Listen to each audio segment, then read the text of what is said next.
Good morning, everyone! Madilim pa ang ating paglalakad papunta sa work. O simula na ng simbang gabi kagabi. Masaya, maraming tao. Kaya lang naobserbahan natin mga friend. Imbis na unang-una pagpasok sa simbahan, magkuros ng tanda, makinig ng mesa ng pare, at pagkatapos ng pare ay dapat sana ay saka na yung pagpicture sa labas or sa loob. Abay, nakapasok na, cellphone pa rin ang hawak, picture. Mas nauna pa yung picture, nauna pang hawakan yung cellphone. O diba, talagang iba na ngayon ang panahon. Sana ay bigyan natin ng maayos at matiwasay ang ating paggalang, pagbibigay ng papuri sa ating Panginoon. Kailangan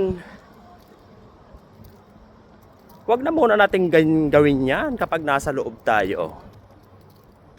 Maaring pwede yan pagtapos na yung sermon ng pare, tapos na yung pagsimba. O diba, para hindi tayo makakaabala sa iba. Talagang iba na talaga ang panahon. Manalangin na muna bago ang cellphone para matiwasay at panatag ang iyong buhay. Dapat ganun yung ginagawa natin, di ba? Kailangan manalangin ka ng taimtim at purihin ang ating Ama. Good morning sa lahat. Yun lang naman ang ating napagmasdan sa oras ng simbang gabi. Maraming simbang gabi ang daraan, kaya sana ay ugaliin muna nating pagdating natin ay pumasok, manalangin ng taimtim hanggang matapos yung sermon ng pare, at pagkatapos ay saka na mag happy picture sa labas, di ba? O dapat ganon ang ginagawa natin. Ito naman ay tama naman yung sinasabi ko. Wala namang mali doon, di ba?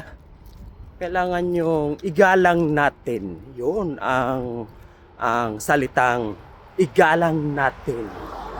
Di ba? Oh.